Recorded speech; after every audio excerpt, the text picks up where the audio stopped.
Okay guys, it's Brandon. This is the video that Conti and Chuck and the folks at General Motors don't want you to see because it's real life evidence of how to properly wear down a C8 tire. C8, C8 Z06, C7, C7 Z06, Grand Sport, all of them that have the wide tires, zr1s. So normally people will tell you that they wear out this inner band and there's still tons of tread left on the rest of the tire. What that means is you underinflated your tire. So as you can see, the tire has kind of like a natural bulge to it, okay? And that bulge depends on how much air pressure is inside. So Michelin themselves say the tire pressure on C7 Z06 and C8 Z06 should be right around 34 to 35 PSI once you're driving down the road, whatever the temperature is for the day. So if it's raining out and your tire pressure drops, you need to pull over and add some air to your tires.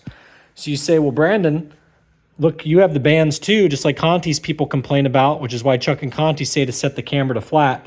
This is not on a flat camber car, okay? This is on a C8 Z06 and C8 non-Z51 with factory alignment. So these wheels were originally on a C8 non-Z51.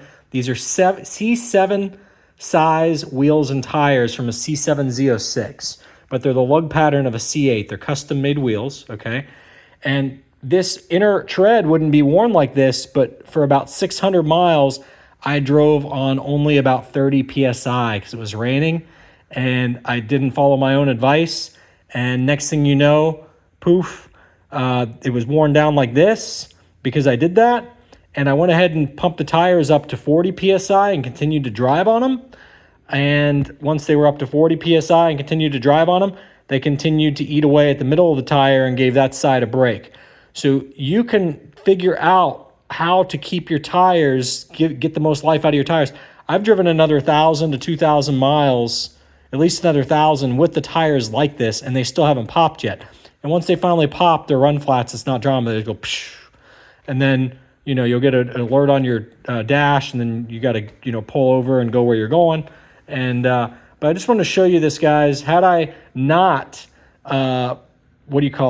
ran at 30 PSI for a very brief moment in the grand scheme of things, that would have never worn out first. It would have still been an even wear. And usually when I run about 34 to 35 PSI, the bands end up showing right in here first. Okay, just FYI how it works.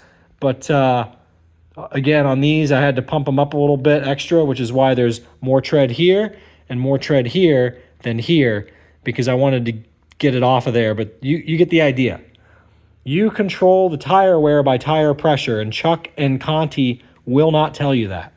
Instead, they want you to set your camber to flat, and when you do that, you're knocking your rear caster out of alignment, so you're not only are you still driving on this, but now you've got flat camber, so then when you go around a turn real fast, you're up on edge, and you end up sliding off the road.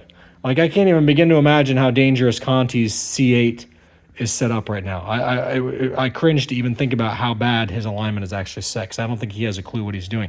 And the kicker is these guys are making videos about this stuff, preaching as if they're experts, and they can get you killed. I don't know how else to say it. They can get you killed, guys, because the cars are not meant to not be optimal. So when GM says to set your tire pressure to 30 to 28 or 32 or whatever it is, understand they're anticipating that when you go out and drive it, you're going to get it up to 35 PSI. That's what they're anticipating is going to happen. When they say to set your tire pressure to 20 PSI on a track day, they're anticipating that on that track day, you're going to get it up to 34, 35 PSI. Instead of General Motors just simply say, hey, make sure that your tire pressure is around 34 or 35 PSI, rain, shine, snow, whatever it is, just make sure that while you're driving down the road, it says 35 PSI, otherwise add or subtract air accordingly. They don't say that. And that's what Michelin says. People have actually questioned Michelin about this on the C7s. And again, on the C8, Michelin tells the truth, General Motors doesn't. It's a lawsuit, I think, because they don't tell you the truth. You end up eating through your tires. These tires have over 30,000 miles on them, and you guys know how I drive. See ya.